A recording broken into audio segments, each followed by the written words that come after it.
salaamaaleykum sëñ bi dama bëggoon xam lan mooy sa xalaat tey jii nii ci démolition bu am fee ne ci Mbourkat.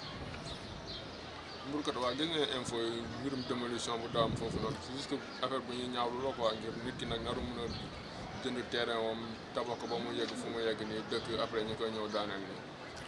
mais dañ ne foofu noonu forêt classée la te état bi tey jii nii mi ngi jël ay ndogalam ay mesures am pour mun fa teg leneen lu wuteeg ay bâtiment yu fa nekkoon ci ay jamono. bon d'une part nag juste que sujet boobu sujet bu sensible la ngir bu ñu ko naree xool bu ñu ko naree calculer si mbirum humain loolu moom du lu yoon du yoon quoi rafetul ngay génne ay nit ci biir ay kër ngay daaneel kër gi ngir forêt classée mais bu ñu ko naree jël écologiquement d'une part tamit da ngay jox raison état bi ñooñu tam fu ñuy dëkk noonu du dëkkuwaay quoi nar ñu fa mën a dëkk ngir dem nañ bay ne forêt classée la ba pare forêt classée nag dafa baax si écosystème bi baax si climat bi ñu naree ñëw ba ñu dëkk tamit si juste que man lu may ñaawlu ñu ngi ko defee la quoi acte bi ñu ko defee la ngir mënuñu xaar ba nit ki tabax dëkk ba pare ñëw daaneel xamoon nañu forêt classée la balaa gars yi di tabax mënoon nañ leen prévenir carrément fi ngeen di tabax nii fii kenn waru fi mën a tabax quoi man loolu laa ñaawtu juste que ni ñu ko defee la mais je ne donne pas état raison wala moo jox ñu les raisons juste que état bi ni ñu ko defee moo ñaaw quoi nit ki bu xam nga ni fii carrément forêt classée la mais moom miy tabax xamu ko mais balaa muy tabax ñoo xamal ko ni fii fi ngay tabax nii du fu ñuy tabax fii mbirum lii ak lii la mais bu toog nga xaar ba mu tabax ba pare ba mu dëkk ba mu am ba mu am yaakaar ni moom am na këram ak kër nu mu méttee si biir Sénégal bi fii nii jënd terrain kese problème la waxatuma tabax ba nga dëkk ñu ñëw di démolir lépp jusque dañuy nar a xoolaat ni ñu doxalee affaire yi quoi man loolu laa si gis. léegi yow loo xalaat ci état bi solution la wala mun a préconiser pour tey jii nii population bu di Mbourkat boobu noonu ñu xam ñoom naka la ñu mun a doxalee seen futur ak seen famille. mbir mi fii deux solutions la rek te tout repose sur état bi tamit soit ñu uti leen ay logement ñu mënoo leen génnee seen kër ba pare nga ne da nga leen di bay noonu ci mbedd bi loolu rafetul soit ñu uti leen logement soit président génnee benn décret déclassifier forêt bi ñaari solution yooyu moo mën a nekk te man solution bu ma si gën a lii ni mooy juste nañ ñëw utile fi ñuy dëkk quoi ngir forêt classée tamit dafa baax si écosystème bi dafa baax si climat bi bu ñu ko naree déclassifier mun na am d'ici quelques années mu indi ay yeneen perturbation bu ñu mënee utile feneen fu ñuy dëkk si lay gën a rafet si lay gën a mën a arranger ñëpp dans le futur tamit. ok merci. waaleykum salaam.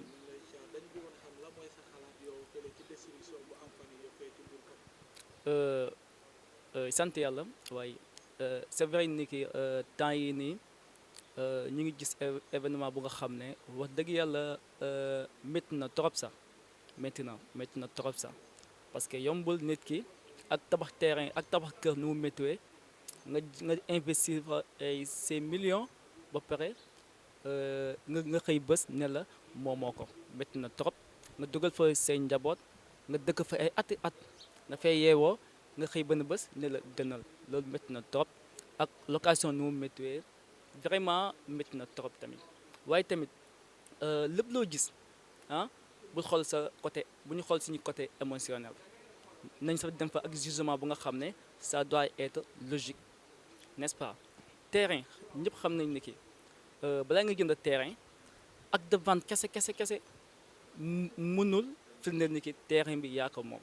terrain dafa am papier yu nga xam ne papier yu wóor te leer yu nga xam ne moom lay àndal terrain balaa ñu lekkee jaay informel d'abord yan papier ñoo fa nekk papier yu nga xam ne yu leer la yu nga xam ne képp ku ñëw soo ko wanee ay papier yooyu noonu na xam ne lii yaa ko moom benn papier bu si njëkk mooy délibération mairie moo koy joxe délibération wala bail wala titre foncier ñetti papier yooyu ñooy lu wóor si terrain mais nit ki bu yàkkamti dëkk wala bu yàkkamti dëkkal seen njaboot wala bu yàkkamti gën a si location ba tax ni nga jënd terrain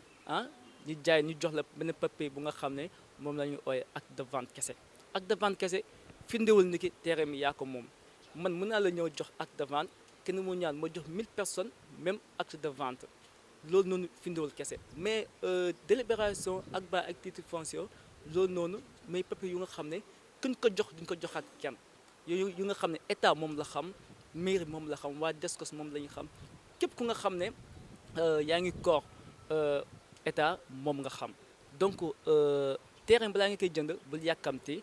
xoolal yan papier ñoo fa nekk balaa nga jëndal sa terrain mais yàkkamti dëkk kese wala yàkkamti dugal sa njaboot tax na ba ëllëg doo soorale ëllëg terrain dafa ñëpp xam ne dafa métti tabax nit ki nag balaa ngay investir say millions war nga xam d'abord yan papier ngay dugal say millions yooyu noonu te papier nii dafa am solo ci terrain mooy délibération titre bail wala titre foncier. waaw léegi dama lay laaj yow lan nga préconiser état bi def ko ci digganteem ak waa Mbourkat pour mën a fay coow bi. voilà xam nga situation su posé wax dëgg yàlla comme que l'état est là pour ñu sauver parce que état moo nekk ci kaw bépp moo nekk ci kaw bépp société moo nekk ci kaw bépp nit parce que état moo ñu ëpp doole te état moo ñuy guider comme que lii am na te état kese moo mën a régler problème bi parce que suñu xoolee foofu forêt classée la état kese mu mën a trouver solution bi nag man nag ban suggestion lay joxe état mooy comme que ñoom dëkk nañ fa en 1900 d'après les informations dëkk nañ fa en 1999 jusqu'à 2021 boobu ba tey te ay plus de 200 familles ñoo fa dëkk état man sama xalaat bu gàtt mooy jéem a trouver solution bu nga xam ne na yombal les Sénégalais ñu xool ban solution lañ fay def wala sa bu fekkee moom mënul déclasser forêt boobu noonu mu jëm leen utal ay terrain wala mu jëm leen utal ay kër wala ay logement yoo nga xam ne ces familles là ces victimes là dañ mën a dalal seen xel pour nga xam ne ëllëg nag képp ki jëndaat terrain na xoolaal bu baax na sóoraale bu baax yan papier la fay am comme que état est là mooy lu nga xam ne état kese mu mën joxe solution état nag ñoo koy ñaan comme que lii am na na xoolaat mbir bi na ko xoolaat bu baax mu jàppale mu xam ne ay sénégalais ñoo fa nekk ay dëkkandooram lañu ay mbokkam lañu ay xaritam lañu ay citoyens lañu et aussi sont des peuples sénégalais aussi ñëpp fi lañu yeewoo ni xam ne Sénégal bi tamit ñoo ko bokk tamit donc état ñoo koy ñaan kese mu jéem a trouver solution pour nga xam ne coow li fay ñëpp nekk seen jàmm wasalaam. xalaat yi lu am fele ne la tey jii nii ci Mbourkat loolu tiis nañu waaw jaaxara nañu jaaxal nañu ndaxte tey jii nii nañu xam ne citoyen sénégalais rek a fa nekk tey jii nii ñoom ñëpp ñun ñoo bokk suñu réew mi ñoo bokk Sénégal mais destruction bu fa am tey jii ñun ñëpp tiis nañu laal nañ suñu biir xool mais tey jii nii boo xoolee nee nañ forêt classée la et tout donc forêt classée moom dañuy état moom à chaque fois day xool tey jii naka la koy protéger dëkk boo multi dem na dañuy protéger seen forêt classée mais nguur gi depuis 1999 jusqu'à nos jours seetaan nañu nit yi dëkk fa ba tey jii nii gars yi amoon espoir ñoom tey jii nii am nañu kër am nañu terrain tey jii nii ba dugal ci seeni millions tabax ko ba mu dey nii donc état nii la waroon ñëw rek toj état balaa muy tojoon kër yu fa nekk tey jii nii dafa waroon toog utile leen ay lotissements sociaux dugal fa famille ba pare doog a détruire fële ne le mais tey jii nii yow ku ñu génnee fële ne le bàyyee la noonu nga dem ci kaw mbedd bi sans aide alimentaire ni rien dampaay bu ñu lay jox mënu la fajal dara nañu seetaat loolu noonu te waa Descos maanaam dañuy seetaan ba nit ki jógal bâtiment yu bëri da nga koy gis si dëkk bi fii suñu réew mi fii nii da ngay gis bâtiment bi day jóg ba mu dem premier wala deuxième étage ñu doog a bind arrêt Descos loolu noonu maanaam gars yi dañ ko war a bàyyi di seetaan tey jii nii bu nit ki bu débuté construction nga xam ne fii nii kii construction bu muy construire nii légalul tel ko prévenir nga ne ko ndax yow say papier pour papier de construction man na wala matul mais tey jii duñu seetaan ba mbir bi yegg foo la warut a yegg ñu bugg a ñëw tey jii nii population yooyu noonu yëpp ñi taxaw leen tiis leen na ngay gis tey vidéo buy daw ay famille yoo xam ne dañ daan jooy ndaxte jaaxle nañu xamatuñu fu ñu jëm moo tey jii nii lu ñu ñaanaat état bu ñu waree def dara bu ñu xaar ba tey jii nii devant yi am ba pare ñëpp toog ñu soog a jël benn décision boo xam ne tey jii nii day blesser population bi et quoi que ce soit luy gaañ population bi jamono jii nii ñoom loolu la ñu war a bañ te lu ma daan di xalaat tey jii nii képp koo xam ne dëkkoon nga Mbour kat tey jii nii ñu la fay génnee tey jii nii pour delloo forêt classée bu fa nekk tey jii nii nañ la jox foyer dañ la jox foyer fooy dem ak sa njaboot merci. bon sama xalaat mooy lenn bu ñu xamoon ni que bu ñu xamee ni que foofu forêt classée la war ñoo permettre gars yi dëkk fa parce que mënoo bàyyi nit ki jël xaalisam investir fa tabax ba pare ñu ñëw à la dernière minute di détruire foofu noonu di leen fa daax après ñu ne naan ay forêt classée la c'est pas normal nit ki bu la leeree ni que lii kii waru fi dëkk da nga ko waroon wax ci njëlbeen ma nga koy ne carrément fii waroo fi dëkk parce que mënoo bàyyi nit ki mu am njabootam am léppam ñëw tabax foofu noonu dëkk fa pendant des années nga ñëw dernière minute nga ne ko carrément da nga fi war a jógee parce que fii forêt classée loolu moom dafa du yoon du dëgg du yoon parce que déjà fii nii dañu waxante dëgg quoi Sénégal la ñu nekk dafa war a doon dëkku dëgg ci boppam dëkku dëgg la war a jëkk a doon parce que mënoo nekk ñu ne la dañ la fal ci dëkk bi nga nekk ci nguur gi nga war a doxal li nga xam ni que moom la gars yëpp di xaar nga ñëw dernière minute xam nga sénégalais yi di la xaaree fii nga koj leen fële dañu waxante dëgg quoi loolu dafa neexul sa xol par exemple suñu ñëwoon tey damay jël exemple quoi ñu dem ba Fatick xool dëkk boobu noonu ñoom fu ñu dëkk noonu yëpp ñu ne carrément fii forêt classée dañ fi war a génn ñu tas seen kër yi xam nga loolu keneen su fi nekkoon ci nguur gi ñoom ñooy njëkk a jóg ñu manifester ne carrément li waruñu ko def donc tey ñu ñëpp sénégalais ñu war a jóg ñu ne non non et non faux et fort haut et fort quoi franchement dañu waxante dëgg man bi ma ko yëgee wax dëgg ne bu ma ko yëgee ba léegi affaire daf ma métti parce que je me mets juste à leur place quoi père de famille yi fa nekk ñi nga xam ne que ñu bëri amuñu liggéey doo xam situation familiale bi déjà nga dax ñooñu nga démolir seen kër qu'on se dise la vérité quoi c'est ignoble franchement quoi qu'on se dise la vérité c'est inacceptable inadmissible franchement quoi nguur gi fekkee yéen a ñuy dégg ngir yàlla ak yonante bi delloo si leen seen xel quoi ngeen xam ni que ay doomu jàmbur ñoo fi nekk ay doomu aadama ñoo fi nekk quoi franchement delloo si leen seen xel ngeen xoolaat ni nga ñu doxalaatee. lépp maa ngi tudd El Hadj Mamadou Bari. bon sama xalaat si démolition bu jot am kër Mbour kat non naa sul quoi nit ki mënoo ko bàyyi mu dëkk mu tabax gaalam am lu mu fa dépensé doomam yëpp juddu fa presque yow nga ñëw jéggi saa nga ne waaw forêt classée la waaw dañ leen war a dàq affaire yooyu noonu. xam nga loolu dafa moo ñëkkoon am côté comico bi mooy si affaire de militaire yi ñu toog ba ñu bàyyi la ñu dëkk fa pendant des années jéggi saa ñu dàq leen mais après xam nga am na yoo xamante nit ki da nga war a xam tamit ku nekk nit ki da nga war a am yërmande sa population. am na yoo xam yow waroon nangu nit ki xam nga waroo bay affaire bi di daw quoi loolu naa sul mooy lan yow waroo mën a gis ak ñi dëkk yow déjà dëkk moo gën a xam nga am na yoo xamante ne saa waay rafetul quoi yow amoo droit jël nit nga ne ko waaw mu dëkk fa pendant des années nga ne ko non da ngay gën a fii parce que mooy loo pare kooku dëkk na fa tabax na fa ñaata xalaata entretien gale dafa métti depuis xaw ma ban at nit ki di entretenir gale bi dëkk fa doomam mi juddu fa jégi saa rek bonjour nga yeew sa biir fees nga ne non gars yi dañu war a gën si gale bi parce que foofu forêt classée la faal ba ñoo te dëgg mais nit moo gën a important jamono ji nii yow soo waree génnee nit ki su amulee fu muy dëkk luy njëriñu forêt classée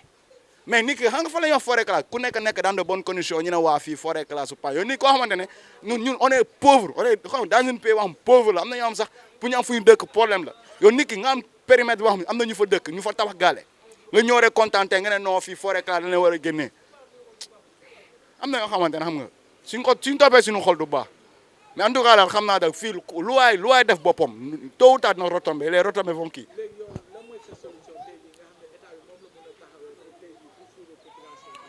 ça veut dire que état dafa am yàgg a def dara mooy lan daf lay dàq yàq sa gaale mu endommager le prix boo xamante ne jarul sa kër. ça veut dire que état dañoo yàgg def magu yooyu noonu fii balaa ñu doon wax solution dañoo waroon ñi koy éviter problème bii nii parce que nit ki doo ñëw nga mu tàmm benn environnement nga ñëw dàq ko foofu génnee ko après. déjà benn 24 heures bu muy toog du am fu muy fanaan déjà xalaata ko am dafa am famille am ay doom am ay liir affaire yooyu noonu nga dàq leen foofu si benn guddi fu ñuy fanaan nga ñëw dando jox leen quelque somme boo xamante ne su waree tabax sa du tabax fu ñuy mujjee barka waxora maa la ko wax ñi nga dañ leen jot a dàqee si ay logement la ñuy nekk si location léegi dañuy nekk si prison loolu noonu di fay bor chaque fin de mois parce que da nga leen génnee si seen confort bu ñu nekk loolu nag naa sul quoi loolu la am ko lu may wax merci.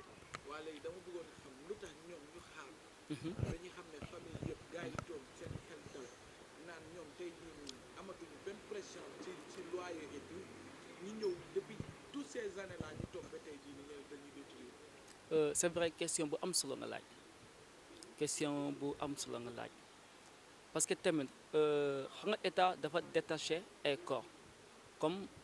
Descos. Descos moo nar a vérifier bépp construction d'une maison.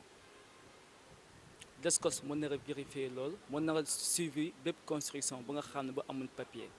loolu tam neexul pendant tout ce temps là nit yaa ngi fay dëkk nit yaa ngi fay tabax du ma ne état bi sax mais état bi ñu mu bàyyal